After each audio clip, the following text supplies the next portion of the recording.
자, 이번 시간에는 상가 재건축, 집합건물 재건축 관련된 이야기를 가지고서 한번 여러분들과 나눠보려고 합니다. 제목 보시는 것처럼 과이단 집회가 아니라 과이단 임원회의에서 재건축 결의 완성을 공표했어요. 자, 이것이 적법하냐? 요게 쟁점화된 사례가 있었습니다.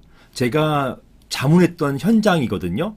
여기에서 재건축 결의를 과이단 집회에서 한 게 아니고 서면 결의를 했어요. 이 서면 결의를 했는데 이 서면 결의한 것을 가지고서 그 과이단 임원회의에서 공표했습니다. 그러니까 재건축에 반대하는 분들이 법상으로는 과이단 집회에서 이걸 공표하든지 결의하든지 하도록 규정되어 있는데 왜 과이단 집회도 아닌 임원회의에서 이런 것을 공표하느냐? 왜 재건축 결의 완성을 공표하느냐? 이것은 위법하다, 적법하지가 않다, 무효이다, 이런 주장을 했던 것입니다. 자, 여기에 대해서 이게 법상 쟁점이 되었기 때문에 판결문에도 이 부분이 상세하게 나열되어 있어요. 그래서 이게 법원에서 굉장히 관심 있게 본 쟁점이구나, 이런 생각이 들어가지고 제가 이것을 여러분께 다시 소개하게 되었습니다. 자, 구체적으로 어떤 내용인지 이것을 제가 그 쟁점을 질문으로 만들어 봤어요. 한번 제가 이 질문을 읽어보겠습니다. 안녕하세요, 변호사님. 저는 경기도 수원에 있는 상가 점포를 가지고 있는 구분 소유자입니다. 다름이 아니라 몇 달 전부터 관리단에서 상가를 재건축한다면서 설명회를 개최하고 그리고 소유자들로부터 동의서를 받으러 다닌다는 이야기를 들었습니다. 제게도 몇 번 설명회에 나오라고 연락이 오고 재건축 동의서에 서명해 달라는 연락도 받았지만 과이단 총회가 열리면 그때 가서 보려고 특별히 서명하거나 하지는 않았습니다. 그런데 갑자기 제게 내용 증명이 왔습니다. 그 내용이 뭐였냐? 그 내용은 과이단 집회 임원회의에서 재건축 결의가 완성되었음을 공표한다는 내용이었고 2개월 내에 재건축에 참여할지 여부를 알려달라라는 것이었습니다. 만약에 재건축에 참여하지 않으면 2개월 내에 재건축에 참여하지 않으면 매도 청구 소송을 당할 거라고 하였습니다. 이처럼 과이단 총회도 없이 이제 이 질문하신 분은 과이단 총회에 나가서 어떤 의견을 들어보거나 하려고 했던 분이죠.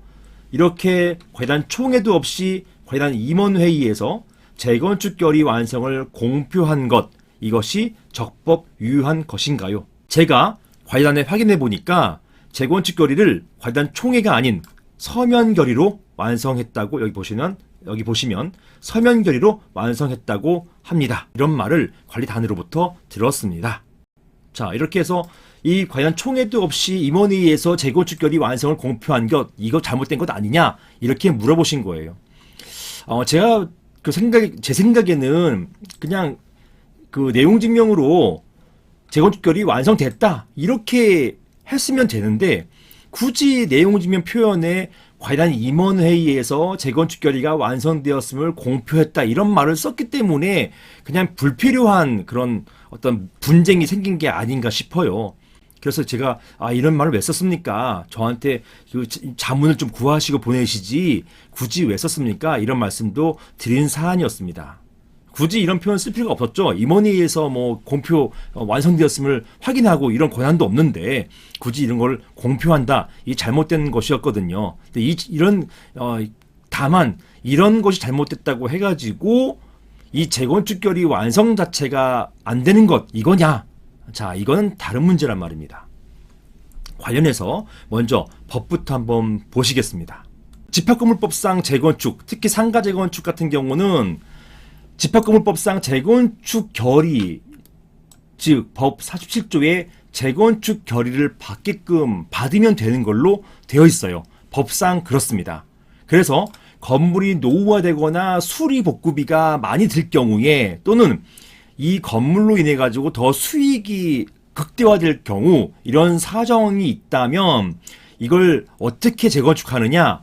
과이단 집회는, 즉 관리단 집회를 통해 가지고 재건축 결의를 함으로써 재건축 결의할 수 있게 되어 있어요.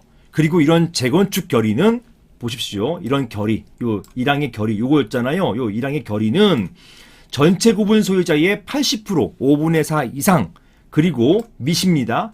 그 다음 밋이에요, 밋. 밋. 그 다음에 의결권, 이거 지분입니다. 기본적으로 지분이죠. 그 의결권, 지분의 5분의 4 이상. 밋이니까 둘 다 갖춰져야 돼요. 구분 소유자 5분의 4 이상, 즉 80% 이상과 의결권의 5분의 4 이상, 이 결의에 따라서 재건축 결의를 하게 되는 것입니다. 보시는 것처럼 재건축 결의는 관련 집회를 통해서 결의하는 것이고, 그 정족수를 집합건물법 제47조 2항의 구분 소유자 5분의 4 이상, 그리고 의결권의 5분의 4 이상, 이렇게 정족수를 규정해 놨어요.